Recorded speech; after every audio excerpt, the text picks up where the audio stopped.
Hermanos, ¿qué ustedes dirían si un domingo los pastores venimos aquí y le decimos, hermanos, queremos ustedes oren por los pastores de Iglesia Bíblica del Señor Jesucristo porque estamos ahora en un concurso de popularidad? Se van a examinar los sermones que son bajados de nuestra página y los sermones de Sermón Audio, y de acuerdo al pastor que tenga más sermones descargados, se le dará una placa que vamos a colocar aquí en nuestra iglesia y un viaje a Tierra Santa completamente gratis, todos los gastos pagados.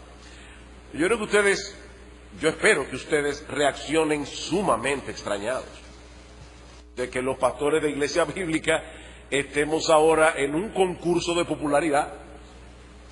Pero ¿saben qué, hermanos? Aunque eso suena tan extravagante, tan extraño, lo cierto es que nosotros podemos, sin darnos cuenta, tener ese espíritu en nuestros corazones.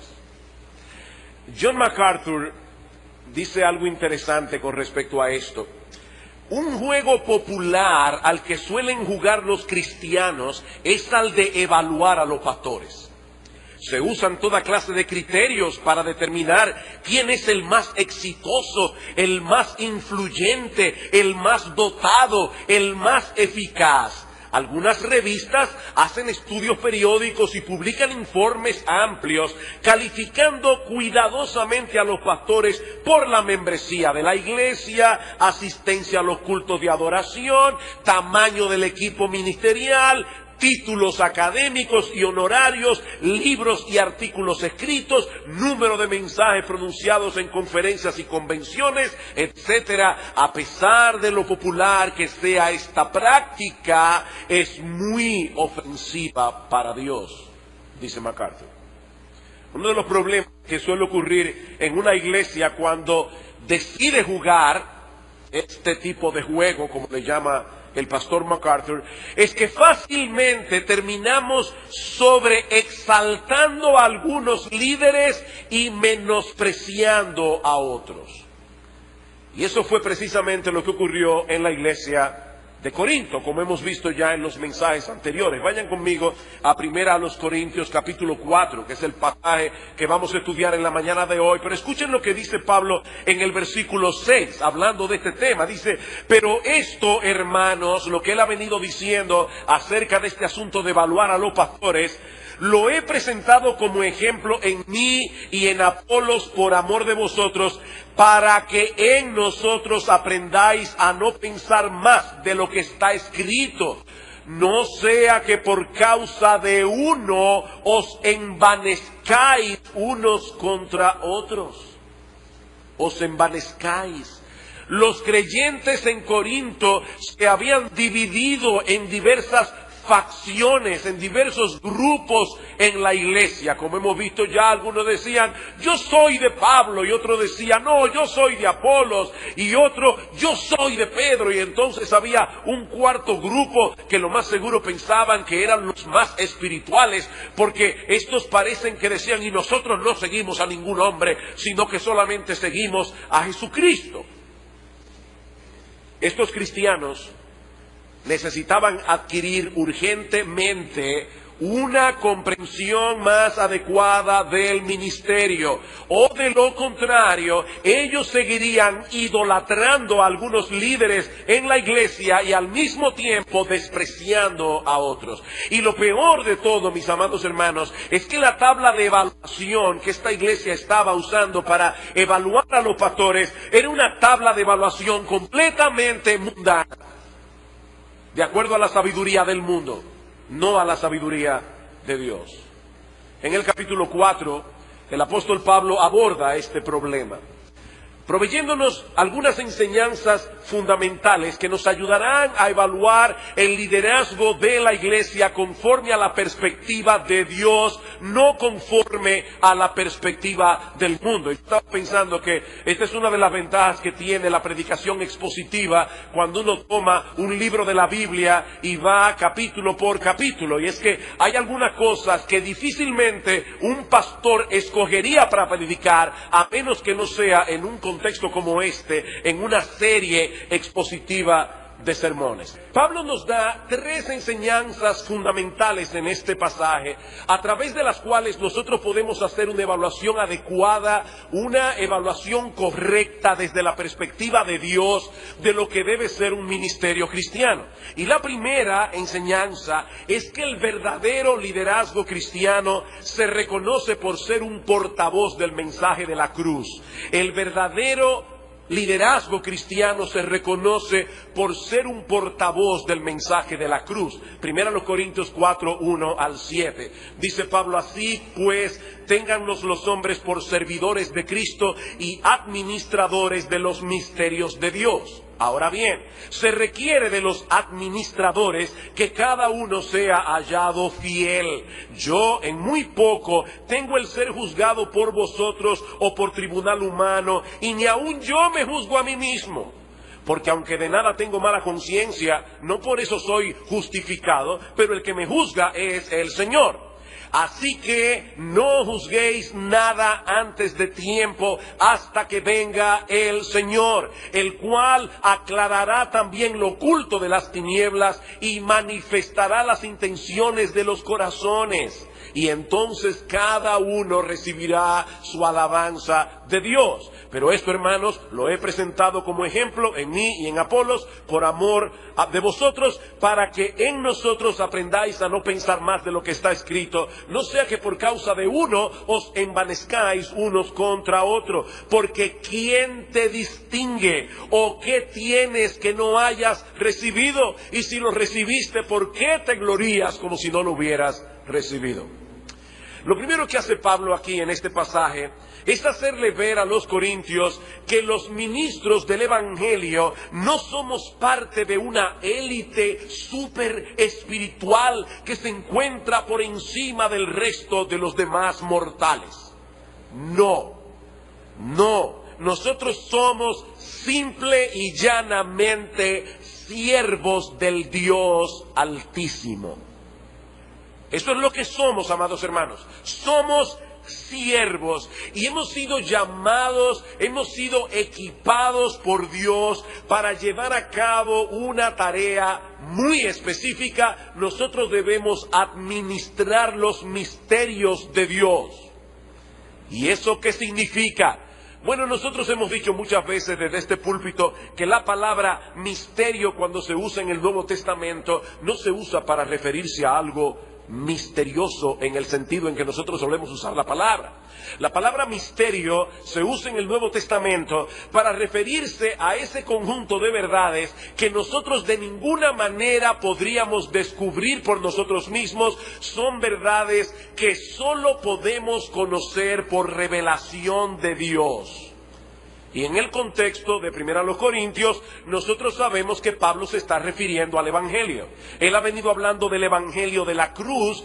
De hecho, noten en el capítulo 2 que estudiamos la semana pasada, dice en el versículo 6, sin embargo, hablamos sabiduría entre los que han alcanzado madurez, y sabiduría no de este siglo ni de los príncipes de este siglo que perecen, mas hablamos sabiduría de Dios en misterio. La sabiduría oculta, la cual Dios preparó desde antes de los siglos para nuestra gloria. Y ahora escuchen, la que ninguno de los príncipes de este siglo conoció, porque si la hubieran conocido nunca habrían crucificado al Señor de gloria. ¿Qué es entonces lo que Pablo está diciendo aquí? Pablo está diciendo que el Evangelio, ese plan que Dios diseñó para salvar a los pecadores a través de la encarnación, muerte, resurrección de nuestro Señor Jesucristo, ese plan de salvación, ningún hombre lo habría podido descubrir por sí mismo. No importa qué tan inteligente sea, no importa qué tan agudo mentalmente y educada esta persona pueda llegar a ser, nadie puede descubrir el Evangelio. Dios tiene que revelarlo. Y es ese mensaje del Evangelio el que Dios nos ha encargado a los pastores, a los ministros, a sus siervos, que nosotros proclamemos. Noten el capítulo 2, versículos 1 al 5. Así que, hermanos, cuando fui a vosotros, dice Pablo, para anunciaros el testimonio de Dios, no fui con excelencia de palabras o de sabiduría. Ustedes recordarán cómo los griegos eran tan amantes de la buena oratoria, tan amantes de la filosofía. Les encantaba escuchar un buen proceso de argumentación, y Pablo dice: yo no fui a vosotros queriendo impresionarlos con mi oratoria, queriendo impresionarlos con mi elocuencia, porque yo sé que ni mi oratoria ni mi elocuencia puede salvar a ningún pecador. Dice Pablo en el versículo 2, pues me propuse no saber entre vosotros cosa alguna, sino a Jesucristo y a este crucificado. Pablo predicaba el evangelio de Jesucristo. Eso no quiere decir que todos los sermones de Pablo eran evangelísticos en el sentido de que siempre tenían el propósito de presentar el evangelio a los incrédulos. Lo que Pablo está diciendo aquí es que no importa el tema que él estuviera exponiendo, el tema que él estuviera predicando, él siempre lo hacía a la luz de eso que pasó hace 2000 años en la cruz del Calvario. Cristo y este crucificado. Si estamos hablando a los matrimonios y estamos hablando a los esposos y queremos alentar a los esposos a amar a sus esposas como deben amarlas, ¿qué debemos hacer? Traer el evangelio. Maridos, amad a vuestras mujeres así como Cristo amó a la iglesia y se entregó a sí mismo por ella para santificarla. Él es el modelo. Él es el modelo. Cristo y este crucificado. Así que como servidores de Cristo, esto es lo que nuestro dueño nos ha mandado a hacer. Se nos ha confiado como mayordomos en esta casa, en esta familia, se nos ha confiado el evangelio. Y por lo tanto, ese mensaje del evangelio debe permanecer en el centro de nuestra predicación, en el centro de nuestro ministerio y aún en el centro de nuestras vidas, como veremos en un momento. Ahora, hermanos míos, si eso es lo que somos, siervos del Dios Altísimo, mayordomos a quienes se les ha confiado el tesoro del evangelio, ¿cuál es el criterio que usa Dios para evaluar a sus siervos? ¿Cómo nosotros sabemos si un pastor está haciendo lo que el Señor le ha mandado hacer? Pablo responde esta pregunta en el versículo 2. Ahora bien, se requiere de los administradores que cada uno sea hallado simpático. No. Se requiere de los administradores que cada uno sea hallado popular. No. Se requiere de los administradores que tengan una personalidad arrolladora, carismática. No. Se requiere de los administradores que sean hallados fieles. Fieles. Fieles a la encomienda que han recibido de Dios como administradores de su revelación. Miren, hermanos, ustedes no pueden imaginarse la presión que tienen todo el tiempo los predicadores para que dejen de predicar la palabra de Dios y se dediquen a predicar otra cosa. Y no es que prediquen el Corán. No, puede ser predicando la Biblia, pero no están predicando la Biblia. ¿Y cómo así? Bueno, yo puedo traer aquí un mensaje de autosuperación. El otro día estaba escuchando a una persona muy reconocida en los medios evangélicos y por eso voy a ahorrarme el nombre, pero él estaba hablando en la iglesia donde él predica acerca del gran valor que tiene la autoestima en el cristiano y cómo nosotros debemos hacer todo lo posible por elevar la autoestima de la gente a través de nuestra predicación. Y él citaba versículos bíblicos aquí y allá para probar su punto, un punto que no es bíblico. Hermanos, nosotros tenemos que predicar la Biblia.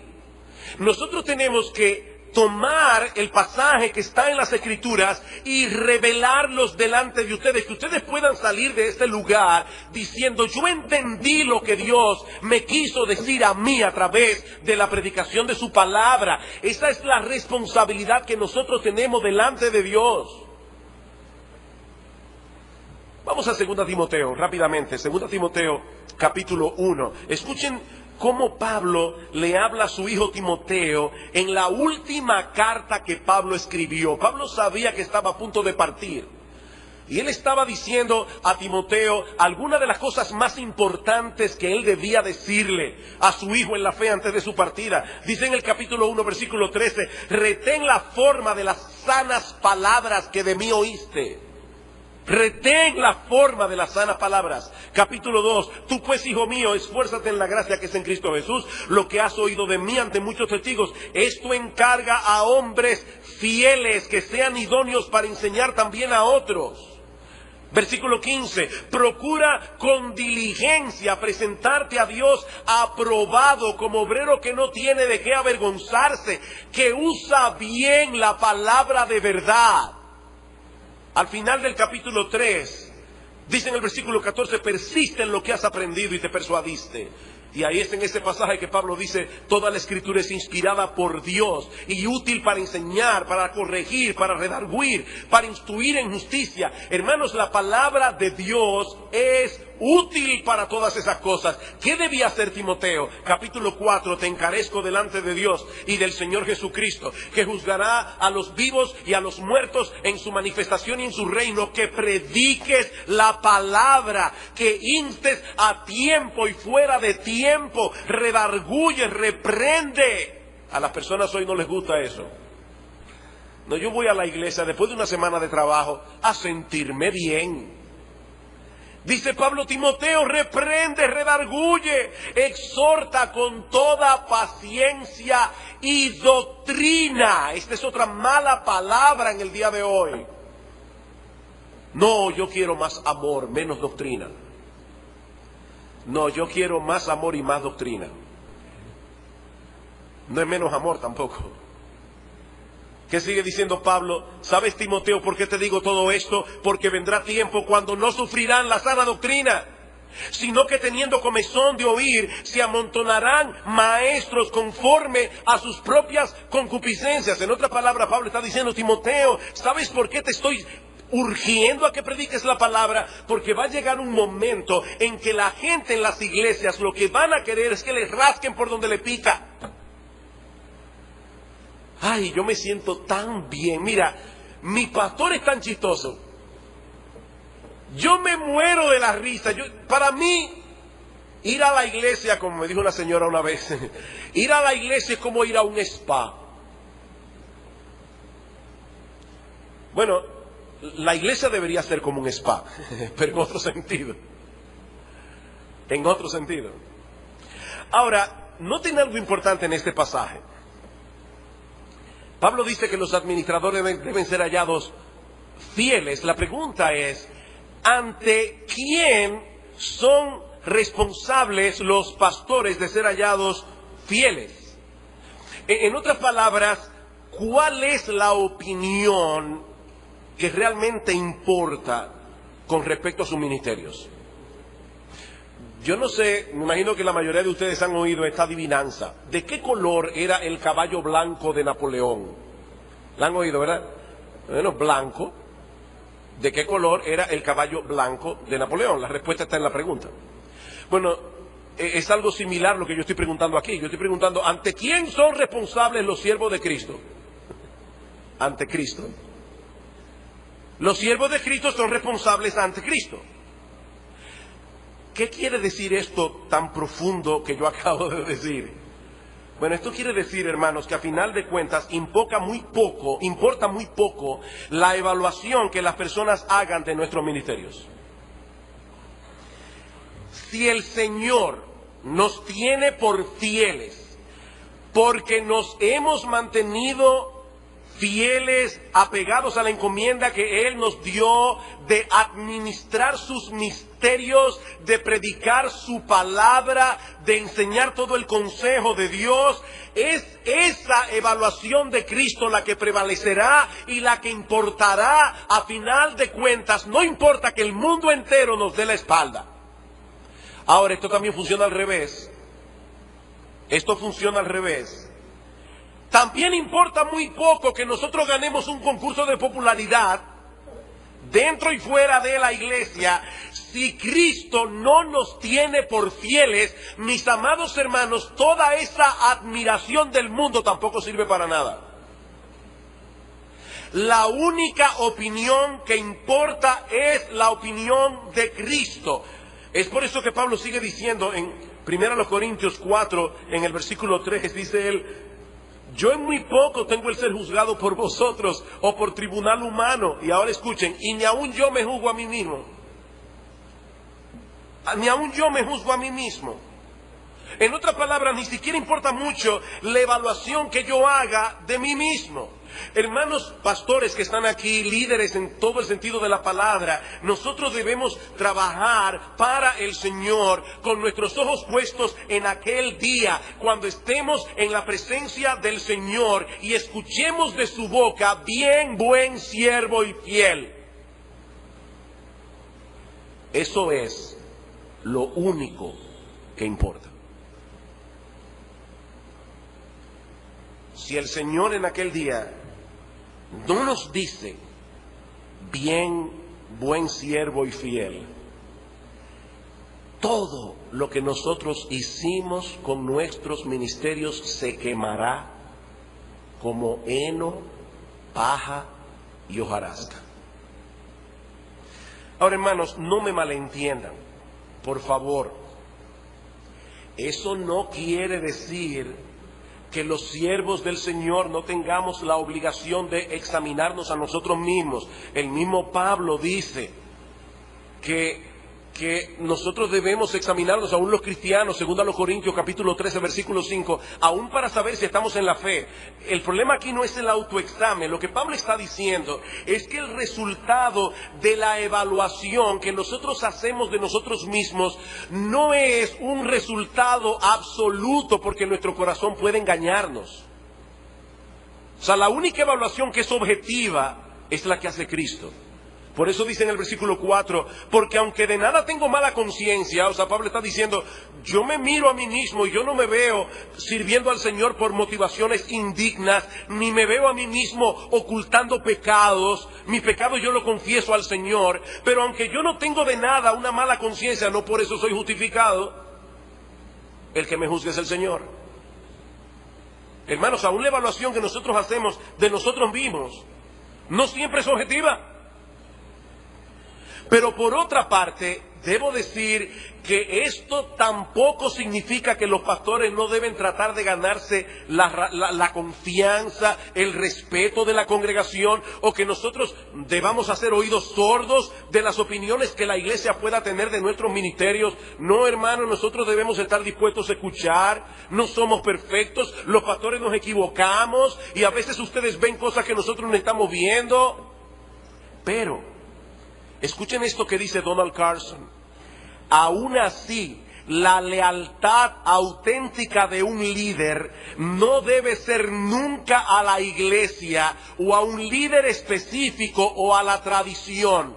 Debe ser solo al Señor y a los misterios de Dios que Él nos ha confiado. Y ahora escuchen.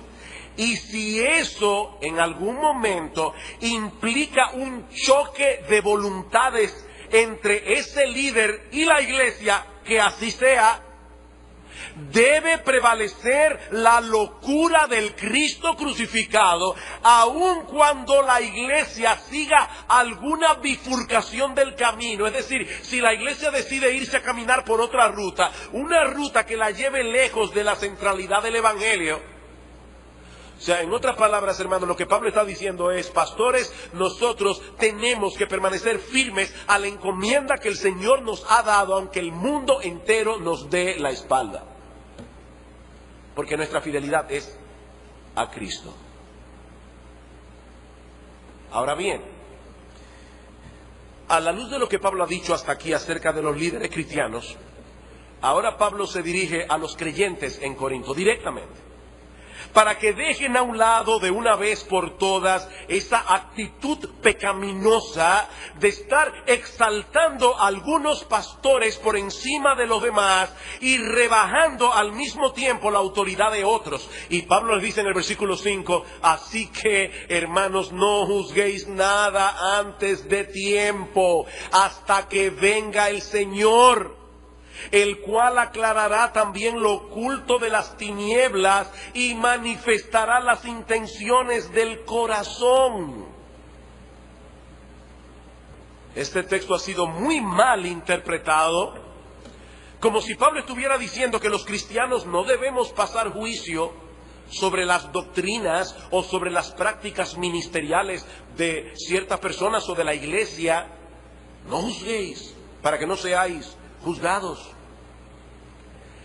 No, mis hermanos, eso es totalmente contrario a la enseñanza general de las Escrituras y aún al contexto mismo de esta carta, porque como veremos el domingo que viene, en 1 Corintios capítulo 5, Pablo reprende a esta iglesia porque ellos no juzgaron la actitud de un miembro de su iglesia que estaba andando en inmoralidad. Y Pablo dice, ¿ustedes debieron juzgar eso? Yo creo que el Señor Jesucristo nos da la pauta claramente cuando Él dice, no juzguéis según las apariencias, juzgad con justo juicio. No debemos juzgar según las apariencias. Ahora, Pablo quiere recordar a estos corintios y a todos nosotros dos realidades que deben moderar el juicio que hacemos de las personas en general y de los pastores en particular. La primera es, mis amados hermanos, que nosotros no conocemos cuál es el final de la historia. De la historia de cada persona y aún de cada pastor. Y por lo tanto, no debemos pasar juicio antes de tiempo. Pablo dice, no juzguéis nada antes de tiempo, hasta que venga el Señor. Como bien ha dicho alguien, algunos que empiezan bien acaban mal. Y otros que empiezan lentamente y vacilantes acaban con un triunfo total. Entonces, hermanos, nosotros todavía no sabemos cuál va a ser el final de cada persona, pero no solo eso. Pablo también nos recuerda que nadie aquí tiene la capacidad de evaluar las motivaciones del corazón.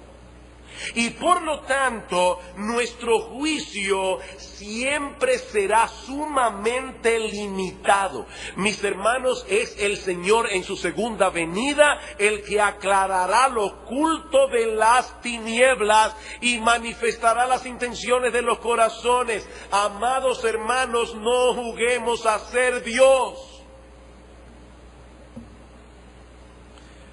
Yo sé por qué fue que el hermano no me saludó.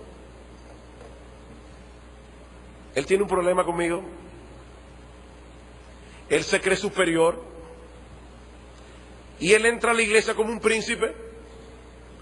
De verdad, hermanos, tú sabes por qué ese hermano o esa hermana no te saludó.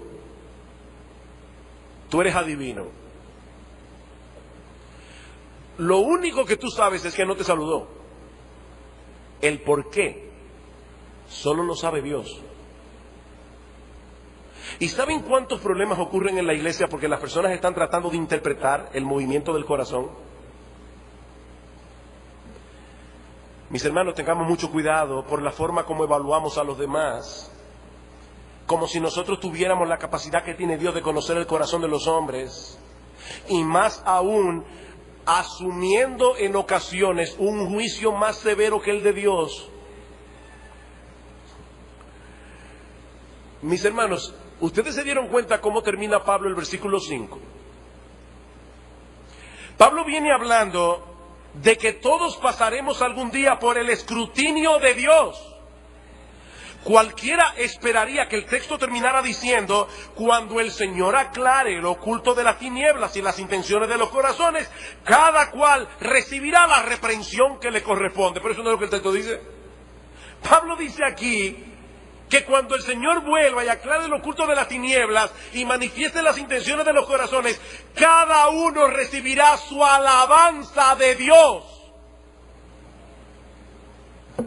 Hay personas en la iglesia que son incapaces de alabar a otros.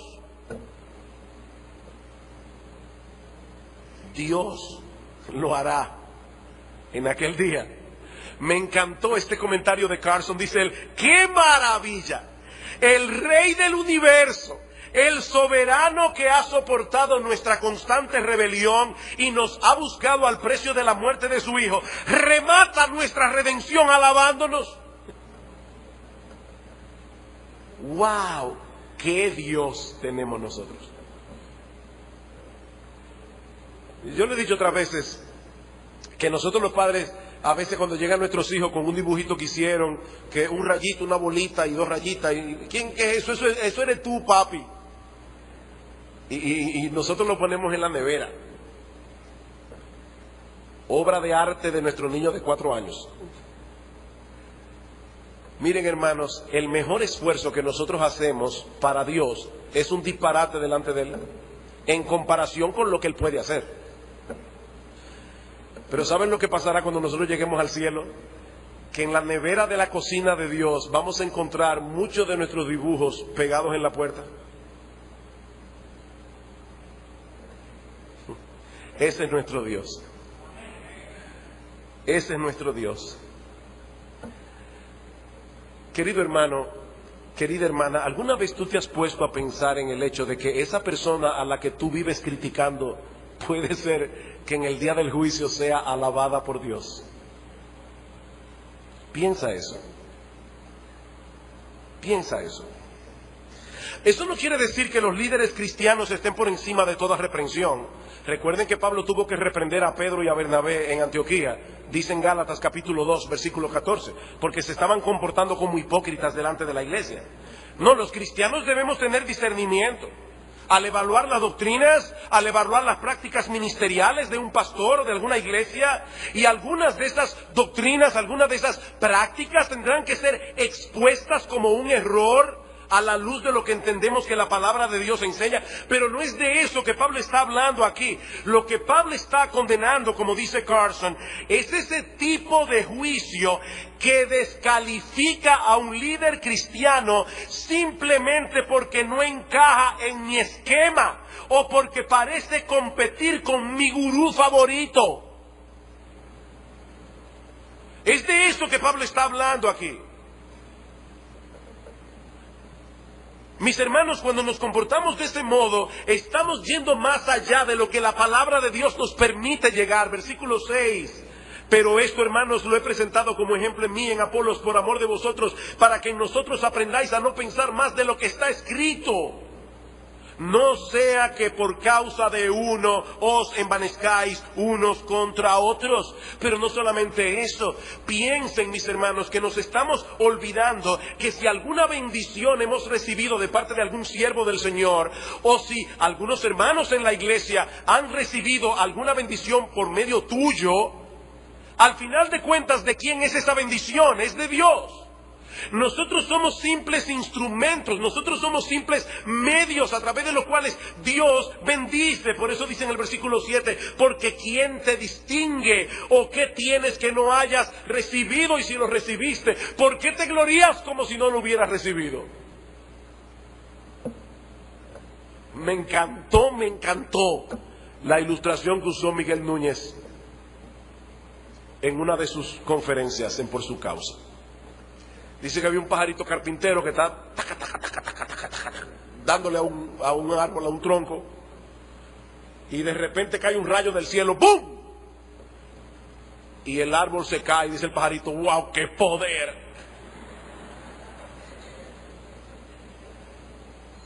Mi hermano, ¿quién te distingue?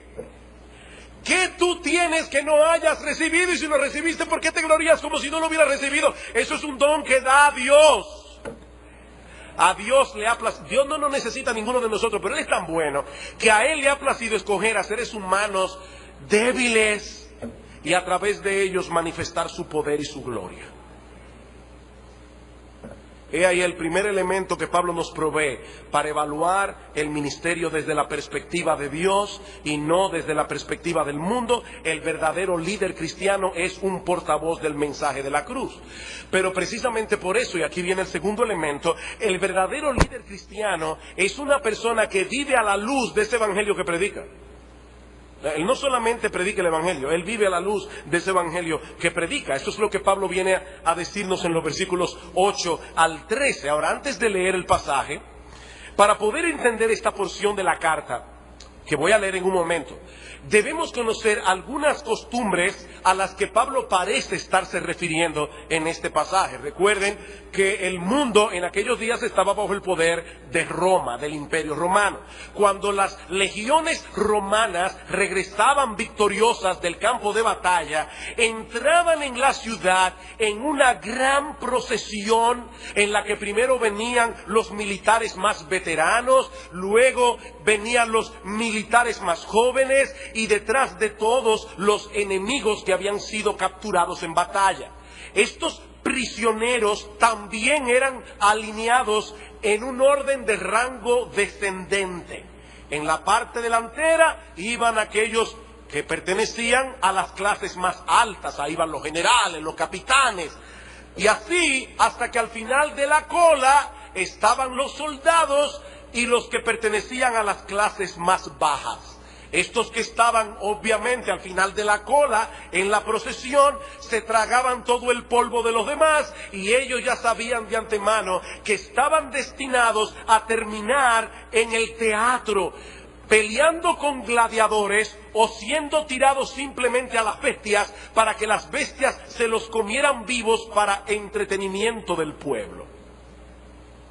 Y ahora Pablo se vale de esta figura para hacer un contraste entre él y los apóstoles por un lado y los corintios que se estaban jactando y envaneciendo por el otro. Lean ahora los versículos 8 y 9.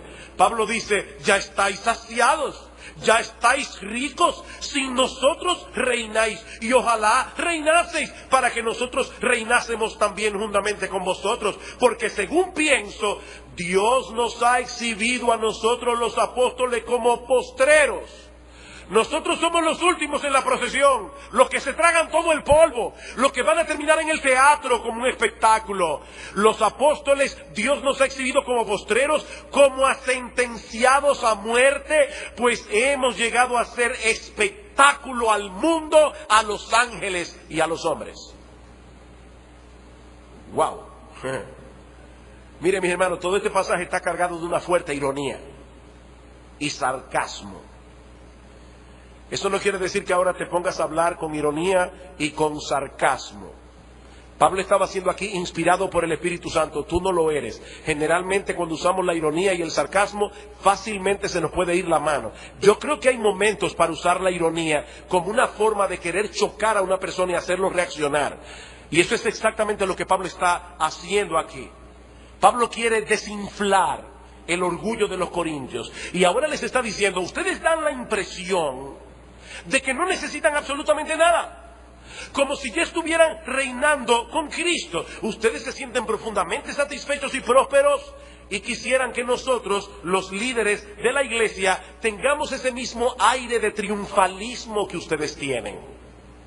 Ojalá estuvierais reinando, dice Pablo, porque eso significaría que ya Jesucristo regresó del cielo para reinar en gloria.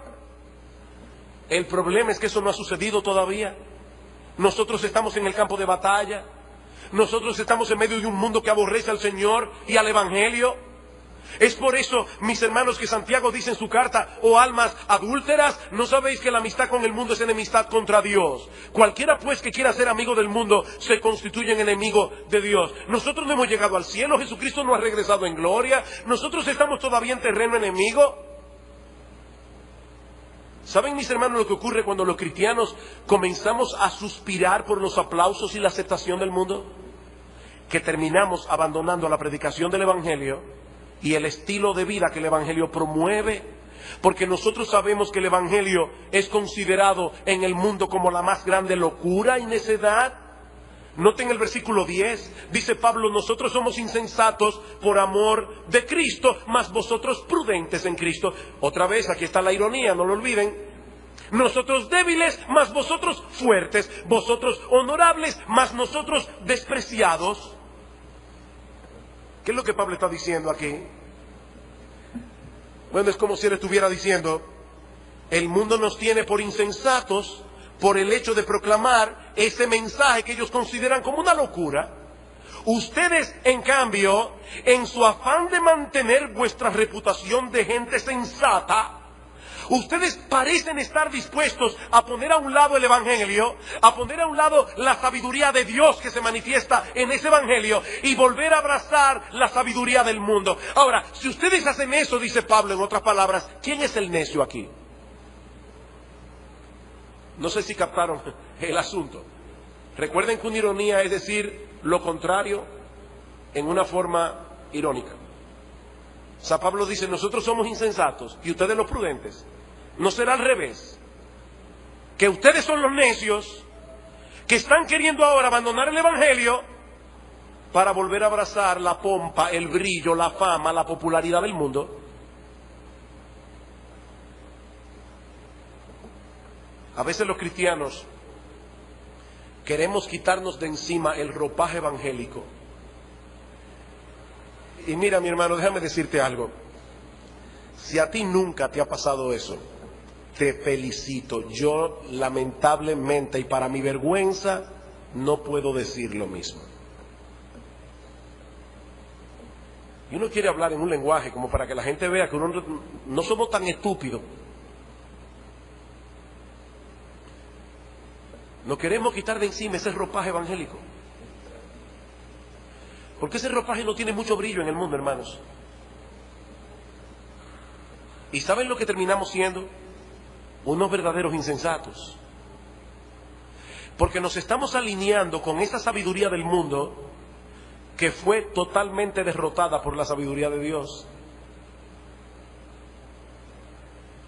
Decíamos la semana pasada que las autoridades de este mundo se creyeron muy sabias y muy astutas cuando finalmente lograron condenar a muerte a Jesús. ¡Qué victoria! En estos días estaba viendo con mis nietos las crónicas de Narnia otra vez. La bruja, el león y el ropero. Qué escena tan fuerte cuando la bruja mata a Aslan. Y cómo se ven todos esos monstruos horribles gozándose en haber matado a Cristo. Tuvimos victoria. Pero ¿saben lo que estaba pasando ahí? Que gracias a esa necedad del mundo, ellos sin saberlo estaban llevando a cabo el plan de Dios. La sabiduría del mundo fue derrotada en la cruz. Dios ganó perdiendo. Así que, hermanos, que el mundo piense lo que le dé la gana, que el mundo piense lo que quiera. La realidad del caso es que al haber abrazado el Evangelio de la cruz con todo nuestro corazón, los cristianos nos hemos alineado a la sabiduría y el poder de Dios, que es infinitamente más sabio y más poderoso que cualquier hombre. Pero eso tendrá un costo en este mundo. Sigue diciendo Pablo, versículo 11, hasta ahora padecemos hambre, tenemos sed, estamos desnudos, somos abofeteados, no tenemos morada fija, nos fatigamos trabajando con nuestras propias manos, nos maldicen y bendecimos, padecemos persecución y la soportamos, nos difaman y rogamos. Hemos venido a ser hasta ahora como la escoria, la basura del mundo, el desecho de todos.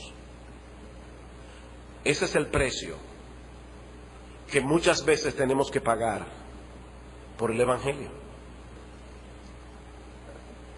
Miren, hermanos, seguir a ese Cristo que fue rechazado por el mundo tiene un costo. Proclamar el mensaje del Evangelio de la cruz, que el mundo considera una locura, una necedad, una tontería, hermanos, eso tiene un costo. Pero si en verdad somos cristianos, debemos estar dispuestos a salir de nuestra zona de seguridad para llevar a cabo el ministerio que el Señor le ha asignado a cada uno.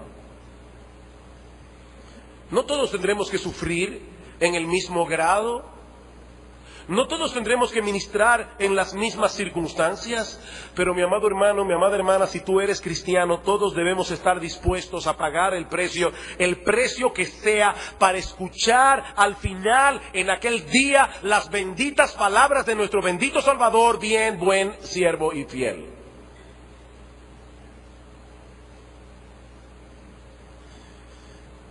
Me imagino que alguien debe estar pensando, bueno, pastor, pero no me compare con el apóstol Pablo.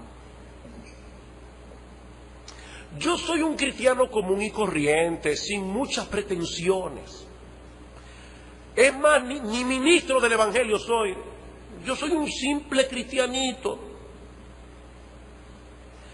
Bueno, mi hermano, mi hermana, si tú estás pensando así, escucha ahora nuestro tercer y último encabezado, que veremos mucho más brevemente. El verdadero líder cristiano no solamente proclama el Evangelio de la cruz, no solamente vive a la luz de ese Evangelio de la cruz que proclama, sino que también promueve en el pueblo de Dios el camino de la cruz. El verdadero líder cristiano promueve en el pueblo de Dios el camino de la cruz. Versículo 14 al 17. No escribo esto para avergonzaros, sino para amonestaros como a hijos míos amados. Porque aunque tengáis 10,000 ayos en Cristo, los ayos eran esclavos que habían en las casas, sobre todo de las personas ricas, que guiaban a los niños a la escuela, y eran personas que tenían cierta autoridad sobre los niños, pero no tanto como el padre. Ahora dice Pablo, aunque ustedes tengan 10,000 años en Cristo, no tendréis muchos padres, pues en Cristo Jesús yo os engendré por medio del Evangelio. Por lo tanto os ruego que me imitéis. El mismo Pablo que ha dicho, yo estoy hambriento, desnudo, sufro la consecuencia de vivir el Evangelio, dice, imítenme en eso. Por esto mismo os he enviado a Timoteo, que es mi hijo amado y fiel en el Señor, el cual os recordará mi proceder en Cristo, de la manera que enseño en todas partes y en todas las iglesias. En los días de Pablo se esperaba que los hijos imitaran a sus padres. Eso es un tanto extraño en esta época, porque hoy día más bien los hijos hacen todo el esfuerzo posible por parecerse lo menos que puedan a sus padres.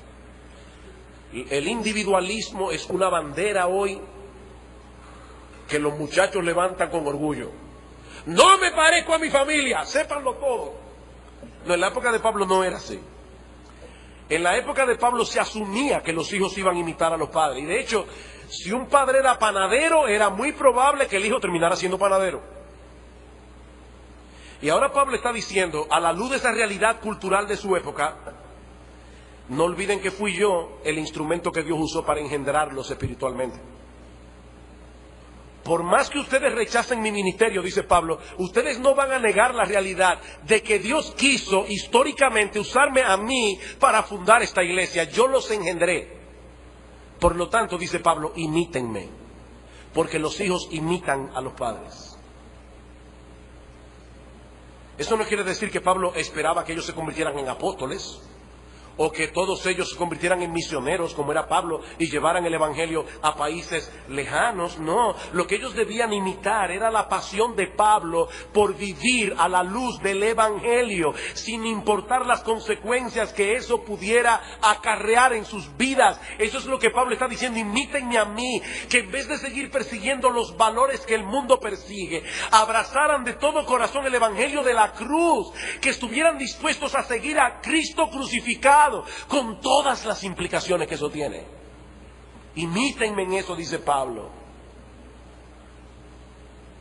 Miren, mis hermanos, el asunto no es creer en las doctrinas correctas solamente, es estar dispuestos a vivir el estilo de vida que esas doctrinas promueven.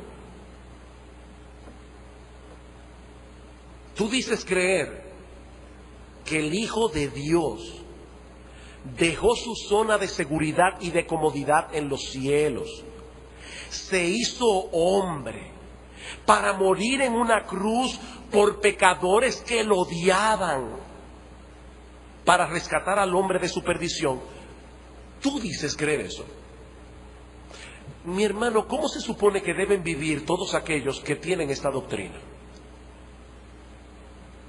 ¿Es acaso congruente? ¿Es acaso congruente ver a un cristiano suspirar por las mismas cosas que el mundo suspira? ¿Es eso congruente? Sobre todo a la luz de lo que Cristo hizo para rescatarnos de esta esclavitud.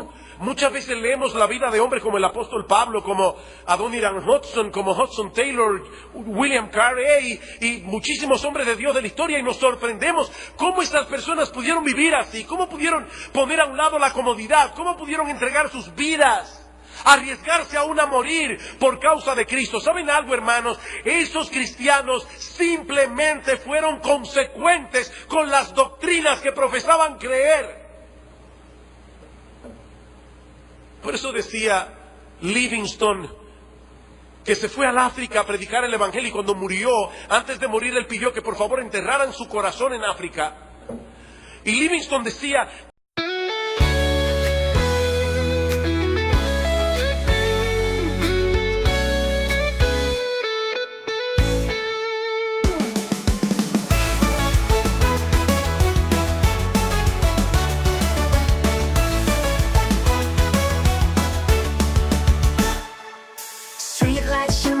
Michigan's tide. Neon dreams paint the city side by side. Got my boombox thumping, hairspray in the air. Tonight's the night, baby, anything can happen, I swear. He's got eyes like fire, a smile like a summer day. And when he looks at me that way, my heart just starts to sway. He's across the room, but I know what he's thinking. Underneath this disco ball, our hearts are gonna be linking. When he's sitting nice, hearts beating like a drum. Got that magic feeling, something beautiful's begun. He's holding out his hand under the neon glow. Tonight we're gonna rewrite the stars, baby, don't you know?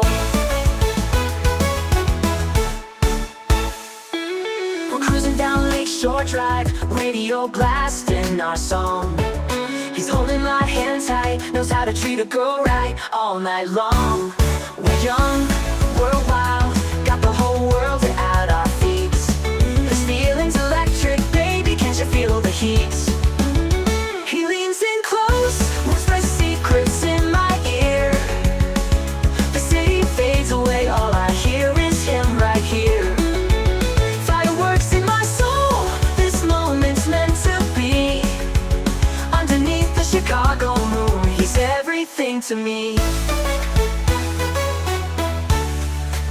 He's got eyes like fire, a smile like a summer day. And when he looks at me that way, my heart just starts to sway. He's across the room, but I know what he's thinking. Underneath this disco ball, our hearts are gonna be linking. When he's sitting nice, hearts beating like a drum. Got that magic feeling, something beautiful's begun. He's holding out his hand under the neon glow. Tonight we're gonna rewrite the stars, baby, don't you know?